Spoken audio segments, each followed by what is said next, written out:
Hi,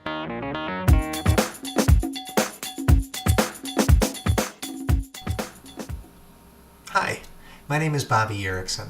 I'm a screen actor and a voiceover talent from Rochester, Minnesota.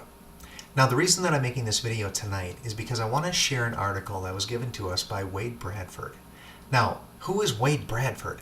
Well, Wade Bradford is a playwright. He's a freelance writer and an English professor, and his plays have been performed in schools throughout the United States as well as in England.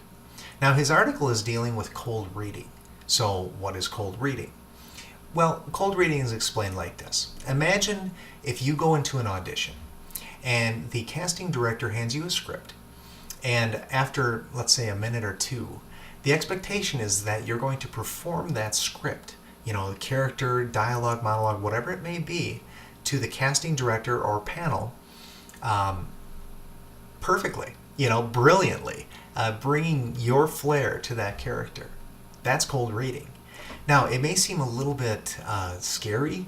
It may seem, kind of a chilly feeling, you might say. But I think if you follow some of the steps that are explained here, I think you're going to warm up to this a little bit. Here's the other thing. This is not uncommon. Cold reading is something that you should be prepared to do at every open call that you go to. If you have high school drama tryouts, if you have community theater auditions, anything like film, television, commercial casting calls, all of those things do involve cold reading many times. So if you're auditioning for a movie or a television show, one of the things to consider is that you probably won't get the script in advance, but don't let that stop you from researching the part. You can use the internet. You can use trade magazines. I think of like Variety. I think of Hollywood Reporter, something like that.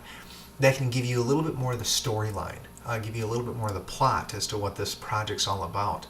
The other thing is there's, for instance, movies out there with comic book characters. Open up the comic books and see what they're like, see what their personalities are like, see how they phrase words and that type of thing. All of that stuff is going to help you to be more prepared to read for that part. The other thing is if you're auditioning for a play, chances are you will get a script beforehand. And what I would do in that situation is take a little time, go through and see, is there key dialogues, is there key moments that are really pivotal in the play. And I would try and memorize some of those things and make some of those things strong for your read. I think those things are going to be noticed by the casting director. So here's some tips and techniques. First of all, don't block your face. One thing that happens sometimes is that you'll get that script and you'll start reading, and as you read, all of a sudden the script comes up in front of your face. Now you can read that thing perfectly, and chances are you're still not going to get it. The reason being is because they didn't see the expressions on your face. They didn't see what you were bringing to this, the emotions, the passions, whatever that you were reading. They just heard it. It's the same thing I do with voiceover work in front of a microphone sitting in my home studio. That's not what you're there for. They need the emotions. They need to see your facial expressions as you read this back. The other thing is that you have to learn to relax.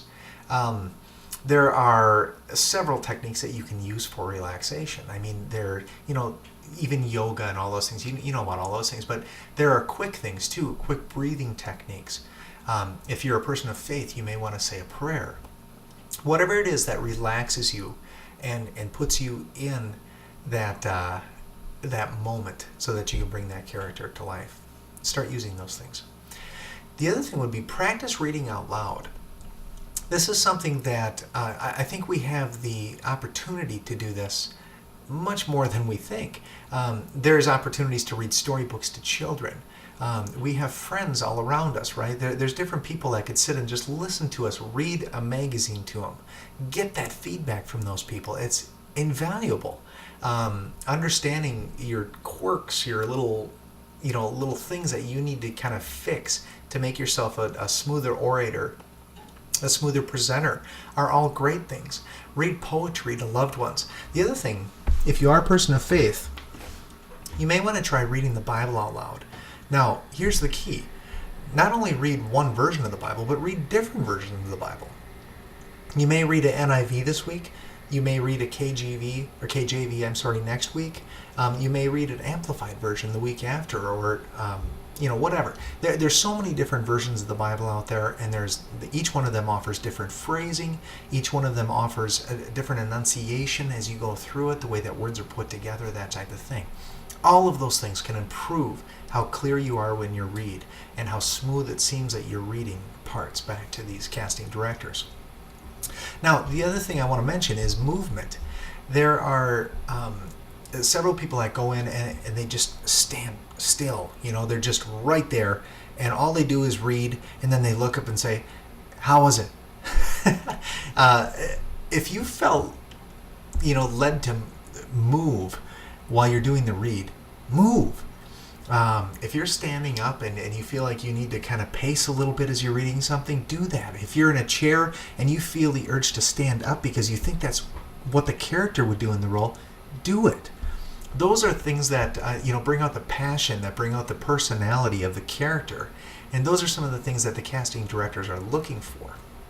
Now, the other thing is to listen and react. A lot of times you get into a situation where you're reading, right? And you want to be prepared to say your next line. You want to make sure that your timing's right and all of that other thing. So those thoughts are going through your mind, but you need to be paying attention to the other people that are there as well. Now, if you're reading a part, and this is a dialogue between a couple of people, whatever the case may be, they respond back with their part.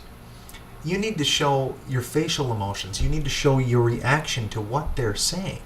And then respond back with your line. All of those things are part of your audition. So it's not just hitting your lines and making sure that's right. It's also your interaction with the other people that are going to be a part of this presentation. So please keep that in mind. Now, the other thing is, getting back to listening here, it's being receptive. You have to be creative, but you also have to be receptive. And it's great to bring your creativity to the table. It's great if you have an idea of what this character should be like, and you can present that character to that casting director. The problem here is that sometimes you bring it in and you think you've got it nailed, and you can go in there and you lay it down and it was perfect. There's no way you didn't get the part. The problem is that the casting director may have something that they need for that part, or something that they kind of envision for this part, and they might give you that feedback. Well, so they might say something like, I think everything was great there. I thought you did a great job with how you acted out the scene, but we want to see a little bit more of a Midwestern sound in the voice, or we want to hear a little more Jersey in this person's voice, or whatever the case may be. And if that's the case, are you ready for that? Have you gone through this with a few different accents, a few different dialogues, whatever the case may be, so that you can take that and adapt that to that character, to that request. Also, working with other people too, you start to kind of understand what their personality is, and if you can kind of create a character that understands and reacts to their personality, sometimes you can get some great improv there too. But the key is interaction. I think it shows that you're adaptable. I think that the directors will like that because you're going to be a part of the team. The project is the focus versus you having all the spotlight on your character because you do it perfectly. It just gives it more of a team feel, more of a group feel in this. So your creativity, the cold reading skills, professionalism, being courteous to people, being polite, being respectful of time, all of these things will make for better casting calls for you. So, go break a leg.